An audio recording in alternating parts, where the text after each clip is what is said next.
चलिए अब हमें क्या पढ़ना है, छोटी संख्याओं को घातांकों का प्रयोग कर मानक रूप में व्यक्त करना है। मतलब आपके पास बहुत छोटी संख्या है, वो दशमलव में हो सकती है, और उसको आपको क्या करना है, मानक रूप में व्यक्त करना है। मतलब स्टैंडर्ड फॉर्म में आपको उसको बताना है। तो हम कैसे बताएंगे और कौन सी संख्याएं हैं वो, है ना, तो वो समझते हैं। देखो, मानक और सामान्य रूपों के बीच आपको अंतर और रूपांतरण हम समझते हैं। निम्नलिखित तथ्यों पर गौर करें। जैसे पृथ्वी से सूर्य की दूरी है, ठीक है। अब कितनी दूरी है अगर आप देखें तो इसको अगर आप पढ़ेंगे, देखो, इकाई, ढाई, सैकड़ा, हजार, 10,000, लाख, 10 लाख, करोड़, 10 करोड़, ठीक है, अरब, 10 अरब, मतलब इतनी बड़ी डिजिट हो गई, पढ़ने में भी और लिखने में भी। ठीक है, तो पृथ्वी से सूर्य की दूरी बहुत ज्यादा है। प्रकाश का वेग, कि मतलब किस स्पीड से आपका जो प्रकाश है वो एक जगह से दूसरी जगह दूरी तय करती है, तो वो कितनी है। आप देखो, इकाई, ढाई, सैकड़ा, हजार, 10,000, लाख, 10 लाख, करोड़, लाख, 10 लाख, करोड़, और 10 करोड़, मतलब 30 करोड़ मीटर पर सेकंड, है ना। और गणित की पुस्तक की मोटाई मतलब कितनी कम है ना। और लाल रक्त कोशिकाओं का औसत व्यास मतलब 0.00000007 mm। अब इस तरीके से पढ़ना और लिखना दोनों हमारे लिए क्या होता है, ये एक सामान्य तौर पे लिखते हैं हम, ठीक है। और जब आप इसको क्या करते हैं, चेंज कर दे, ठीक है, चेंज कर दे मतलब आप क्या करें, इस नंबर को अगर आप इस तरीके से m, मतलब m × 10 की पावर लगाकर, यहाँ पर 10 की पावर आप n लिख दें, है ना। मतलब m हमारे लिए क्या होगा, एक नंबर है, ठीक है। और वो कौन सा नंबर होगा, दशमलव नंबर होगा। ठीक, मैं इसको और आगे से आपको समझाऊंगी, अभी थोड़ा सा बताती हूँ। दशमलव संख्या होगी, या तो दशमलव संख्या होगी और नहीं भी होगी, ठीक है। दशमलव संख्या हो भी सकती है, नहीं भी हो सकती है, ठीक है। और जो हमारा 10 की पावर n है, ये क्या होता है, ये जो घात है, ये ऋणात्मक भी हो सकती है और धनात्मक भी हो सकती है। मतलब पॉजिटिव भी हो सकती है और नेगेटिव भी हो सकती है, ठीक है। मतलब क्या करो, इन इतनी बड़ी बड़ी संख्याओं को आप एक छोटे नंबर में अगर आप बताते हो, ठीक है, या इस तरीके से जो लंबी लंबी संख्या लिखी गई है जो बहुत छोटी है, पर हमें इसको एक सही तरीके से जब व्यक्त करना है, तब हम उसे कहते हैं क्या, स्टैंडर्ड, मतलब मानक रूप में। अभी क्या है, ये सामान्य रूप में। अब इसको हमें कैसे करना है, मानक रूप में। तो हम कैसे करेंगे, देखो, मानक और सामान्य रूप में कैसे रूपांतरण में क्या होगा, यदि बहुत बड़ी संख्या है तो हम दशमलव स्थान को बाईं ओर ले जाते हैं, और जब ऐसा करेंगे तो घातांक धनात्मक होगा। देखो, पहले ये समझो कि हम कैसे इसको किस करेंगे, इस मानक रूप में करेंगे। देखो, ये आपके लिए नंबर है, ठीक है। आप कोई भी नंबर लो, ठीक है, तो आप उसको किस रूप में व्यक्त करोगे, m की इंटू 10 की पावर n, जहां m क्या होगा, कोई संख्या होगी जो दशमलव हो सकती है और नहीं भी हो, ठीक है, दशमलव हो सकती है या नहीं भी हो, ठीक है, या नहीं भी हो, ठीक है। एक चीज तो हमें समझ में आ गई, है ना। ठीक, उसके बाद इसका जो मान होगा ना, वो कहां से होगा, m या तो एक से छोटा होगा, मतलब एक से ज्यादा, और 10 से कम, मतलब 1 से 10 के बीच में आपको m की संख्या को लिखना है। ठीक, एक चीज समझ में आ गई। या तो वो दशमलव संख्या हो सकती है या नहीं भी होगी तो भी चलेगा, ठीक है। और जो उसका मान होगा वो 1 से 10 के बीच में, ठीक है ना।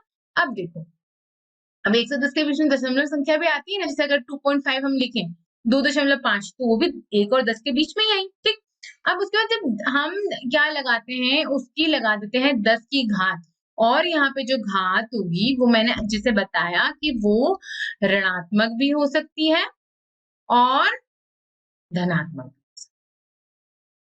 ठीक, आ गई बात समझ में, है ना। मतलब हमको किस फॉर्म में करना है, किस रूप में व्यक्त करना है, m × 10 की पावर n।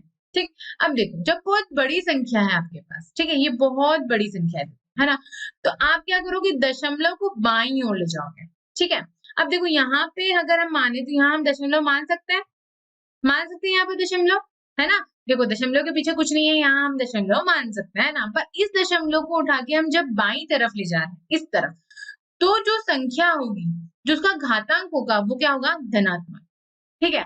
और अगर क्या हुआ, देखो पहले मैं इसको इतना बताऊं, ये धनात्मक आपको समझ में आया। इधर अगर बड़ी संख्या है, आप बाईं तरफ जा रहे हैं, तो आपका जो घात होगी वो धनात्मक होगी, ठीक है, इतनी बात समझ में आई। अब देखो अगर इसको हम करें कैसे, देखो हमारे पास दो संख्या है, तो हम इसमें क्या करें, सबसे पहले तो देखो ये तो लिखा हुआ है, एक बार मैं आपको बताती हूँ, है ना। तो हम क्या करें, इसको 1.5 लिखते हैं, ठीक है। हम एक क्यों लिखे, हम क्या करें, 1.5 लिखे। अब देखो ये दशमलव मैंने यहाँ माना था, ठीक है, कहाँ माना था, यहाँ पे। अब देखो यहाँ लिखकर बताओ, 1 2 3 4 5 6 7 8 9, है ना। नंबर क्या है,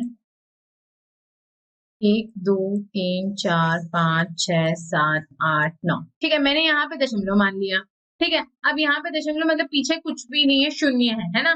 तो मान तो वही हुआ, इसका कुछ बदलाव हुआ इसमें नहीं, तो हमने यहाँ इसको माना दशमलव है, ठीक है। अब इस दशमलव को हम जब बाईं तरफ ले जा रहे हैं, तो देखो 1 2 3 4 5 6 7 8 9 10 और 11, मैंने कहा उठा के रख दिया, यहाँ बीच में 1 से 5 के बीच में।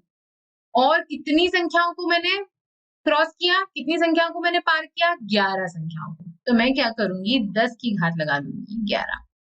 आई बात समझ। अब जब हमने इस नंबर को इस तरीके से जब हमने व्यक्त किया, ये हो गया m और ये हो गई 10 की घात m, इसी रूप में व्यक्त कर दिया। अब ये जो रूप मिला है, हमें क्या मिला है, मानक रूप मिला है, ठीक। मतलब आप बाईं तरफ जाएंगे तो आपको धनात्मक क्या मिलेगा, उसका घातांक मिलेगा, ठीक है।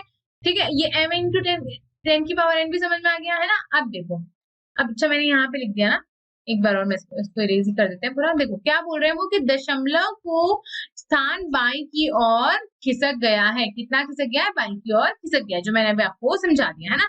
चलो अब आगे बढ़ते हैं। अब अगर ये बहुत बड़ी संख्या की बात है, अब जब बहुत छोटी संख्या है यदि आपके पास, तो हमें क्या करना है, उस संख्या को मानक रूप में दर्शाना है। तो हमें कैसे दर्शाना है, मैंने बताया कि m इंटू 10 की पावर n, ठीक है। और m का मान कहाँ होगा, 1 से 10 के बीच में, ठीक, इतना आप ध्यान रख लीजिए, है ना। अब देखो क्या हुआ, जब हम ऐसा करेंगे, देखो तो दशमलव स्थान कहाँ है, दाईं ओर ले जाना है। पहले हम किधर गए, बाईं तरफ, ठीक। अब हम किधर जाएंगे, दाईं तरफ। अब जब बाईं तरफ गए तो हमें क्या मिला, धनात्मक घातांक। अब अगर दाईं तरफ जाएंगे, हम बाईं तरफ गए तो हमें मिला धनात्मक, अगर हम दाईं तरफ गए तो हमें क्या मिलेगा, ऋणात्मक। क्या मिलेगा, ऋणात्मक घातांक होगा, ठीक है। हमें संख्या उसके मानक रूप में दर्शाने के लिए दशमलव स्थान को बाईं ओर ले जाना है, और जब हम ऐसा करेंगे तो हमें घातांक मिलेगा ऋणात्मक। अब इसका एग्जाम्पल देखो, ठीक है। देखो ये एग्जाम्पल अगर हम लिखें तो 1 2 3 4 5, ठीक, दशमलव लगाया, 1 2 3 4 5 5 ही है ना, और ये, ठीक। अब क्या करा, यहाँ पे हमारे पास दशमलव लगा हुआ है, ठीक। अब इसको हमने कहा, पहले हम बाईं तरफ ले जा रहे थे, ठीक है, अब हमें दाईं तरफ ले जाना है। देखो इसको मैंने खिसकाया, 1 2 3 4 5, ठीक है। कहाँ खिसकाया, यहाँ से खिसकाया, 1 2 3 4, ये 4 और ये 5, ठीक है, 1 2 3 4 5 और ये 6, ठीक है। कहाँ खिसकाया मैंने, यहाँ खिसकाया, 7 दशमलव, अगर हम 0 कहें तो भी कह सकते हैं। अब मैंने जब इधर खिसकाया, कितनी संख्या को पार किया, 6, ठीक है, तो मैं 10 की घात लगा दूंगी 6। और एक और चीज, कि घातांक क्या होगा, ऋणात्मक, आप यहाँ लगा दो माइनस, क्या लगा दोगे, माइनस। अब देखो ये एक ही बात है, ठीक। अब आया कहाँ से ये, आपने क्या करा, अगर यहाँ से हम इसको सॉल्व करके बताएं, इसको हटाया पॉइंट को, ठीक है, इस दशमलव को हटाया, तो देखो 7 लिख दोगे आप। तो कितनी संख्या है, 1 2 3 4 5 6, कितनी है, 6, ठीक है, 1 2 3 4 5 6, ठीक है। उसके बाद क्या हुआ, 7 इंटू, अब जब ये क्या है, कितने हैं, 6, तो हम इसको 10 की घात 6 लिख दें, ठीक। और फिर क्या होगा, ये होगा, ऊपर आएगा तो ये हो जाएगा 10 की घात -6। ये तो हुआ इसका तरीका पूरा निकालने का, पर हम डायरेक्ट कैसे कर सकते हैं, सीधा सीधा तो हम इस तरीके से कर देंगे। हमें किस तरीके से, इसी तरीके से हमें हल करना है, पर हाँ आया कैसे वो समझना जरूरी है, वो हमने समझा। और उसे हल कैसे करना है बिल्कुल सीधे तरीके से, तो वो इस तरीके से करेंगे, ठीक है। आगे बात समझे। अब ऐसे कुछ प्रश्न होंगे हमारे लिए, तो वो समझो आप, है ना। देखो क्या हो, प्रयास कीजिए निम्नलिखित संख्याओं को मानक रूप में आपको लिखना है। ठीक है। अब देखो क्या करना है, इनको मानक रूप में लिखना है। तो देखो कैसे लिखेंगे। सबसे पहला प्रश्न क्या है हमारे पास, बहुत आसान से कर लेंगे अपन। देखो एक दशमलव लगा दो सबसे पहले आप, है ना। उसे गिन लो, जीरो कितने, 1 2 3 4 5 6, 6 है। 1 2 3 4 5 6 और हमने लिख दिया 564। ठीक, आगे बात सुन। अब इसको हल कैसे करें, देखो इसको लिखना है हमें मानक रूप में। तो मानक रूप में हम कैसे लिखेंगे, देखो पूरा ना हल करते हुए हम सीधा सीधा इसको करेंगे। तो मानक रूप में आप कैसे लिखेंगे, आपको क्या पता है, आपको याद है कि m कितना होगा, 10 से कम और 1 से ज्यादा या 1 बराबर, या 10 से कम या 10 बराबर, मतलब 1 से 10 के बीच में आपको चाहिए। ठीक, अब देखो आप दशमलव ऐसी कहाँ जगह लगाओ कि आपको 1 और 10 के बीच में मिले। देखो अगर आप यहाँ लगाओगे, अगर आपने इस वाली संख्या को देखा आपने, अब यहाँ अगर दशमलव लगाया तो ये तो 56.4 हो गया, है ना, बड़ा हो गया। अब हमने शिफ्ट कर दिया, अब हमने कहाँ लगाया, यहाँ लगाया 5.64। हाँ ये आ रहा है 1 से 10 के बीच में, आ रहा है ना, 1 से 10 के बीच में, है ना, आ रहा है 1 से 10 के बीच में। ठीक है, अब देखो क्या हुआ, ये ऐसा होगा। ठीक है, अब देखो हमने दशमलव कहाँ उठाया, देखो इसको गिनो, 1 2 3 4 5 6 7, कितनी संख्याओं को पार किया उसने, 7। अब मैं यहाँ लगाऊं 5.64 मैंने लगाया। ठीक है, अब मैंने किया उसको गुणा में। ठीक, अब मैंने संख्या कितनी पार करी, 1 2 3 4 5 6 7, 7 संख्या पार करी। तो मैं लगा दूं 10 की घात 7।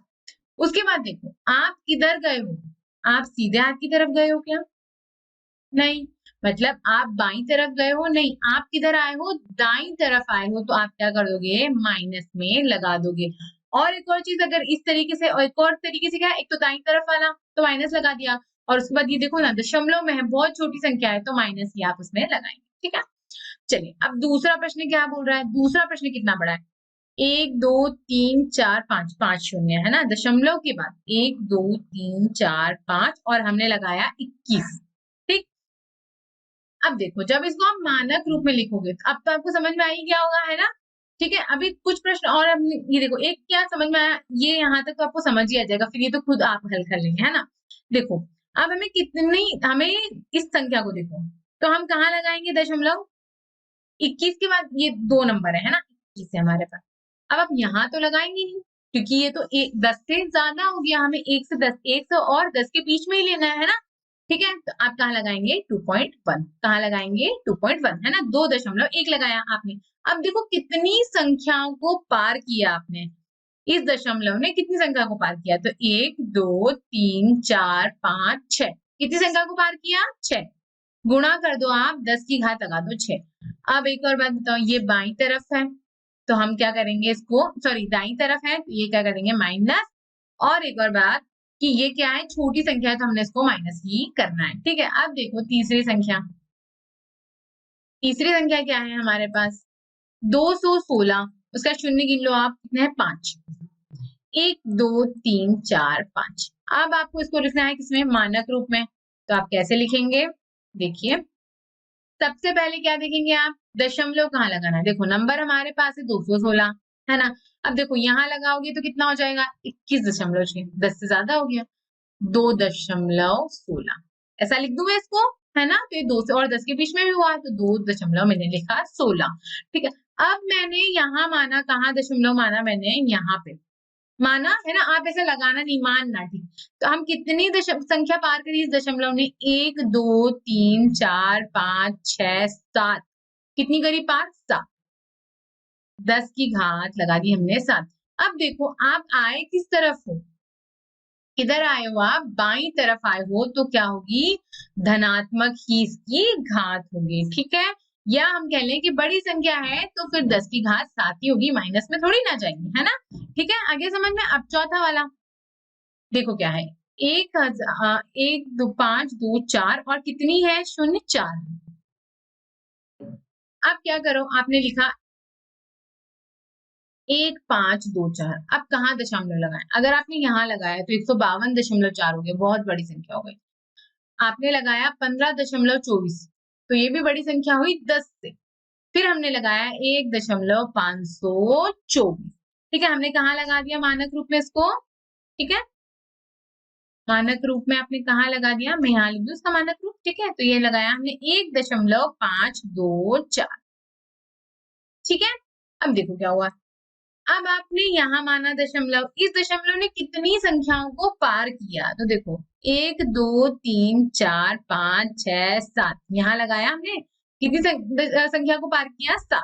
तो ये हो जाएगा 10⁻7। और देखो हम गए हैं किधर, बाई तरफ, तो हमें क्या मिला, ये ऋण धनात्मक ही मिलेगा, और बड़ी संख्या है तो भी धनात्मक है, ठीक है। आगे समझ में है ना कितना आसान, नहीं तो आपको कितना बड़ा करना पड़ता कि आप इसका पॉइंट हटाते पहले, फिर नीचे इतने शून्य लिखते, फिर उनकी घात लगाते, फिर उसको माइनस में करके ऊपर लगाते। तो ये है क्या, उसका सीधा तरीका, ठीक है। चलिए अब आगे बढ़ते हैं। चलिए अब हमें क्या पढ़ना है, बहुत बड़ी संख्या और बहुत छोटी संख्याओं का क्या करना है, आपको तुलना करना है, ठीक है। तो कैसे तुलना करना है, मतलब अगर आपको दो छोटी संख्या मात्राएं दे दी, ठीक है, दो छोटी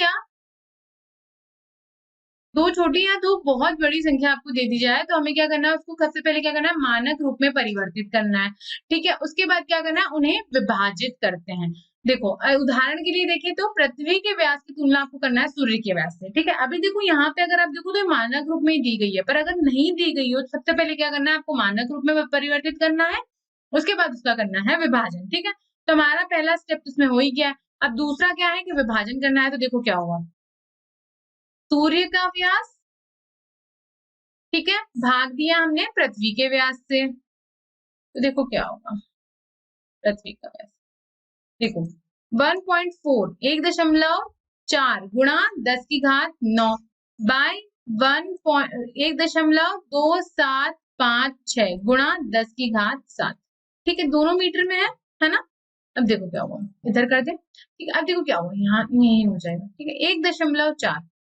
अब ये 10⁻9 है, एक 10⁻7 है, तो पहले हम क्या करेंगे, इन दोनों घात को एक जैसा, अब देखो 9 7 तो 9 में होगा नहीं, हम क्या करेंगे, जो 9 है उसको 7 में करेंगे।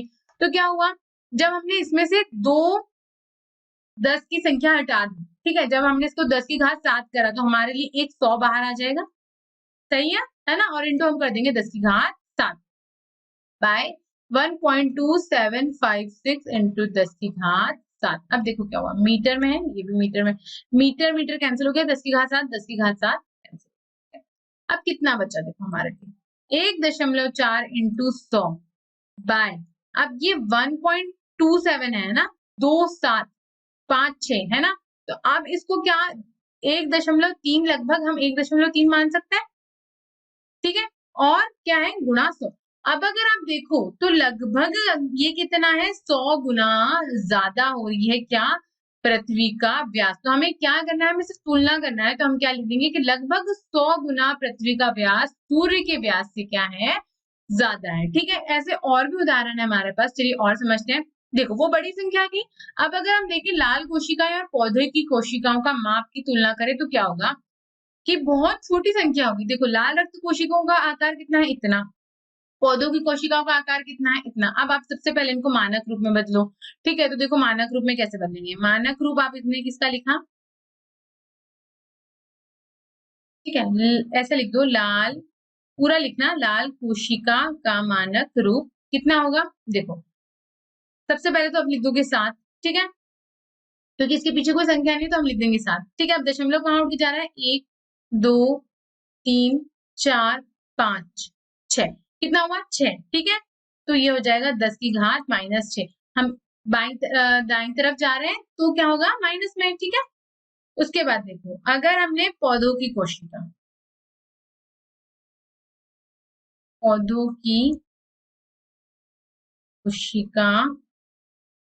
का मानक, ये किस में होगा, कितने में होगा, देखो एक, यहाँ पे हम कहाँ लगाएंगे दशमलव, यहाँ लगाएंगे 5 के पहले नहीं, 7 के पहले नहीं, 2 के पहले, हाँ। क्यों, क्योंकि जो दशमलव की जो m संख्या याद है ना, 1 और 10 के बीच में होना चाहिए, है ना। तो ये देखो यहाँ लगाओगे तो 12 हो जाएगा, 12.75, 10 से ज्यादा हो गया, तो ये हो जाएगा 1.275, ठीक है। अब देखो दशमलव हमारा उठ के कहाँ है, यहाँ, तो देखो गिनो आप इसको, कितनी संख्या पार करी इसने, 1 2 3 4 5, कितनी संख्या पार करी? 5। तो हो जाएगा 10 की घात 5। और हम किस तरफ आए हैं? बाईं तरफ आए, दाईं तरफ आए हैं तो क्या हो जाएगा? बाईं तरफ नहीं, दाईं तरफ आए हैं तो कितना हो जाएगा? -5। ठीक है। अब देखो, अब क्या करोगे आप? इसका मानक रूप में बदल दिया है ना। अब क्या करोगे? इसका आप विभाजन करोगे। तो देखो, लाल रक्त कोशिका, रक्त कोशिका, ठीक है, और क्या है? पौधों की, ठीक है, बराबर में आप लिखोगे 7 गुणा 10 की घात 6 मीटर बाय 1.275 गुणा 10 की घात -5। अब देखो क्या होगा। ये भी मीटर में, मीटर मीटर तो कैंसिल हो जाएगा, है ना। ठीक, अब देखो क्या होगा। ये -5 है, ये -6 है, ठीक है। तो हम क्या करेंगे? -6 इधर -5 में नहीं करेंगे, 5 को मतलब -6 को किस में कर देंगे? -5 में, है ना। तो देखो, इसमें से एक 10 बाहर निकलेगा, ठीक है। मतलब क्या हुआ? 1/10 बाहर निकलेगा। मतलब हमने क्या करा? इसमें दशमलव एक और लग गया। देखो यहाँ, चलो पूरा बताते हैं। ये हो गया 1/10, ठीक है। मतलब 1/10 ना लिखते हुए मैं लिख दूं 10 की घात -1, मैंने इसमें से निकाल ली, है ना। और ये हो गया 10 की घात -5, ठीक है, बाय ये हो जाएगा 1.27। तो इसको आप लगभग कितना मान लो? ये 7 है, इसको कितना मान लो आप? 3 तक, लगभग आपने 1.3 मान लिया, ठीक है। इंटू हो गया कितना? 10 की घात -5। अब 10 की घात -5, 10 की घात -5 क्या हो गया? क्या हो गया? कैंसिल हो गया, ठीक है। ये कैंसिल हो गया। अब देखो कितना बचा है। ये हो जाएगा 7/1.3। अभी 10 की घात -1 है तो ये हो जाएगा 0.7।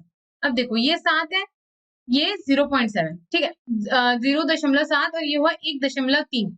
मतलब क्या हुआ? लगभग, आपको इधर मैं लिख देती हूँ, इधर नहीं लिख पाऊंगी, है ना। ये कितना हो गया? लगभग ये आपको 1/2 बराबर दिख रहा है।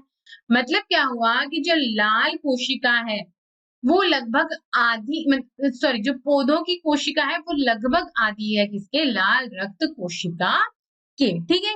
क्यों 1/2 क्यों हुआ? ये देखो, 7/13 आपने देखा है ना, 0 और ये 1.6। अब दशमलव एक इधर है, एक इधर है, दोनों का हट गया तो ये क्या हो जाएगा? 7/13। तो लगभग 1/2 हुआ, है ना।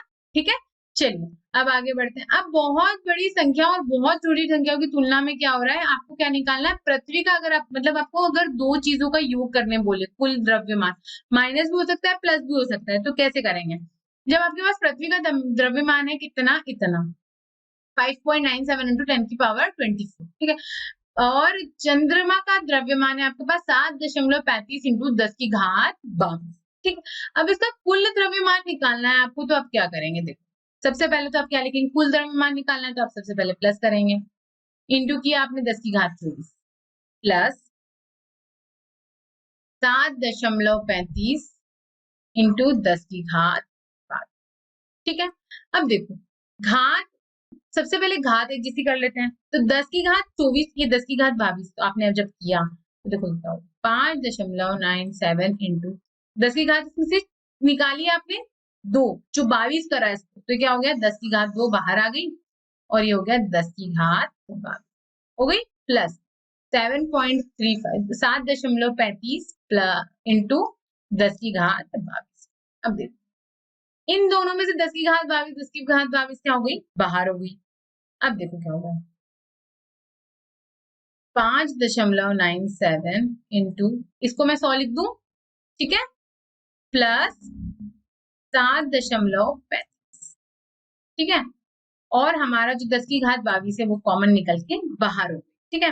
अब देखो, ये दशमलव हटा, नीचे क्या आया? 100, 100 से 100 कैंसिल हो गया, कितना बचा? 597 प्लस 7.35 इंटू 10 की घात 22, ठीक है। केजी में है, सबसे बाद में हम इसका यूनिट लगा देंगे, है ना। देखो, ये दशमलव में है 35, तो ऐसा कैसे लिखा गया? क्योंकि इसके पीछे कुछ नहीं है ना, दशमलव तो है नहीं।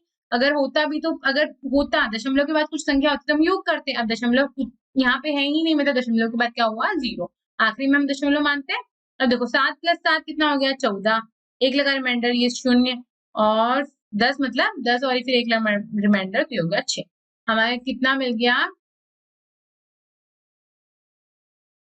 10 604.35 इंटू 10 की घात 22 केजी।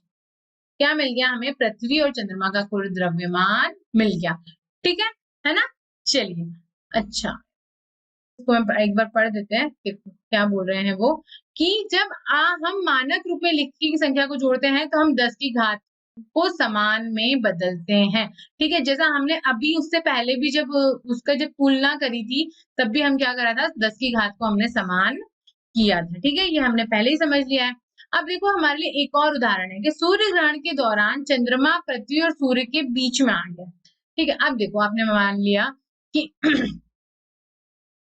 ये सूर्य हुआ, ठीक है, ये आ गया बीच में चंद्रमा और ये हो गई हमारी पृथ्वी।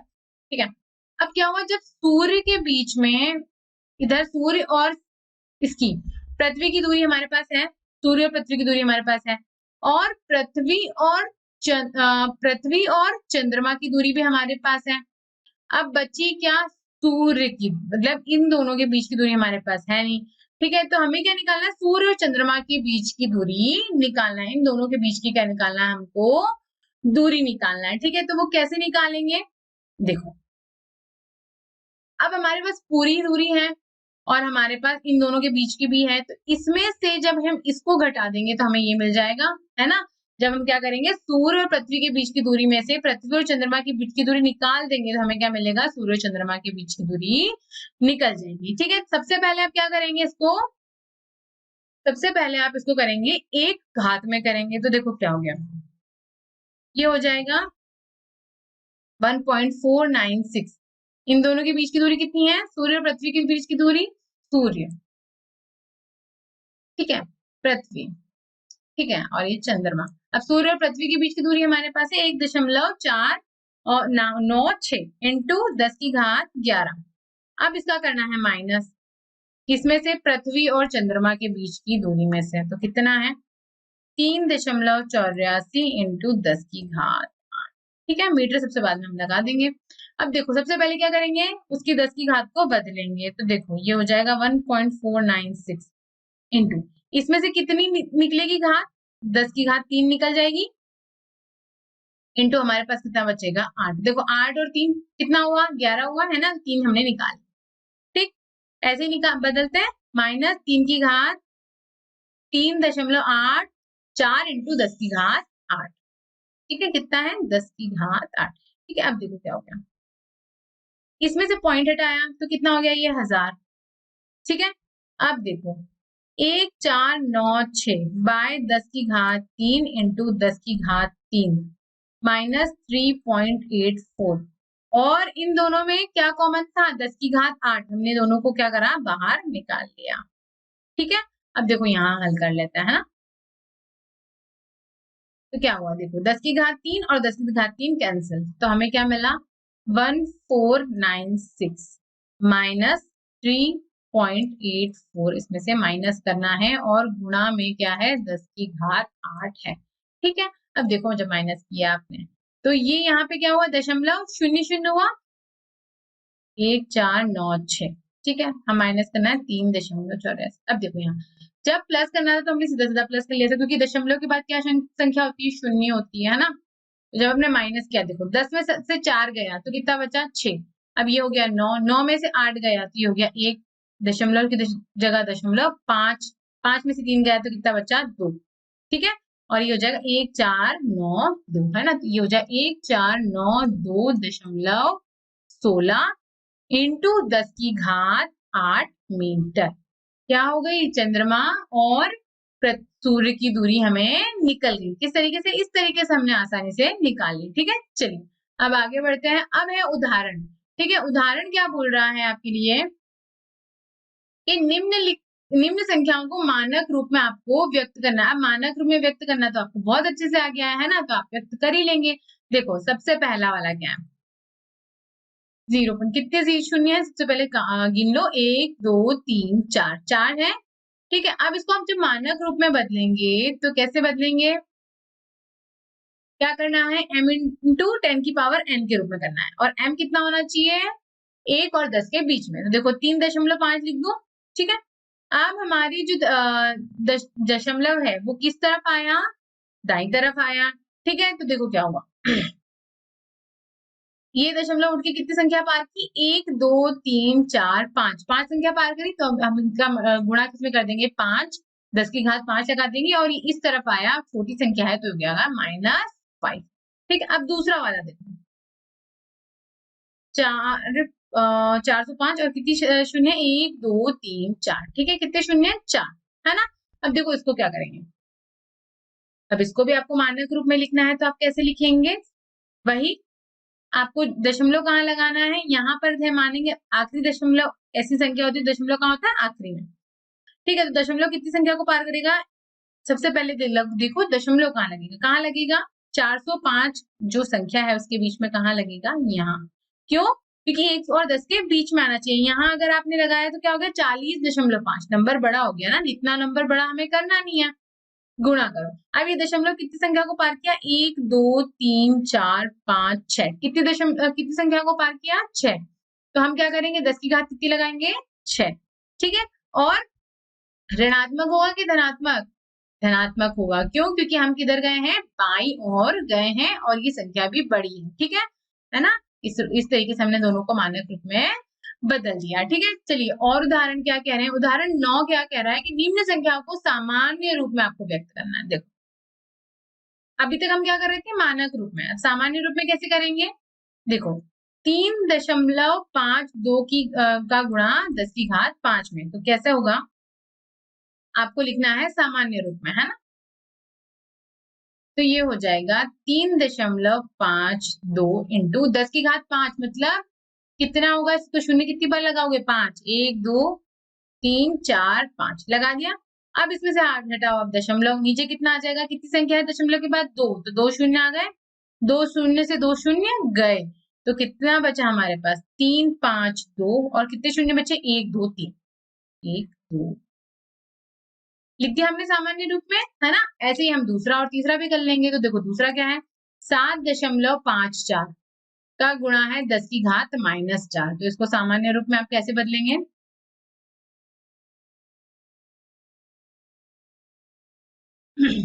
7.54 गुणा 10 की घात -4, तो ये हो जाएगा, देखो इसका करा आपने,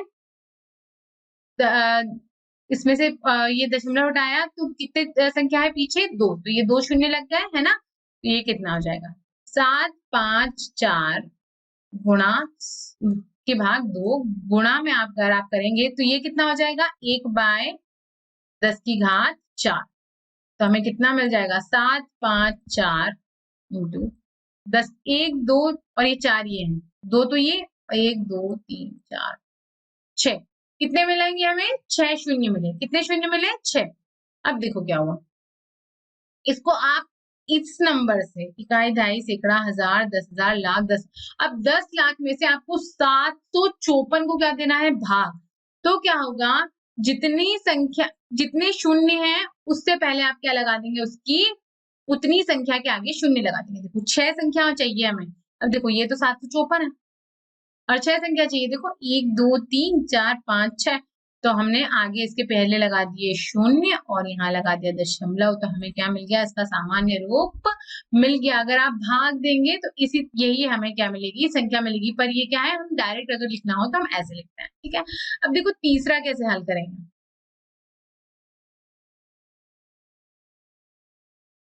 तीसरा हमारे पास अगर सामान्य रूप में आपने लिखा तो कैसे लिखेंगे, 3 गुणा 10 की घात -5, मतलब क्या हुआ, 3 गुणा 1/10 की घात 5, है ना। गुणात्मक प्रतिलोम हो जाएगा इसका, तो हो जाएगा 3/1 2 3 4 5, मतलब कितना हुआ, इकाई, दहाई, सैकड़ा, हजार, 10,000, लाख। 1 लाख को आप 1 लाख घटाना है आपको, मतलब 1 लाख से भाग देना है किसको, 3 को।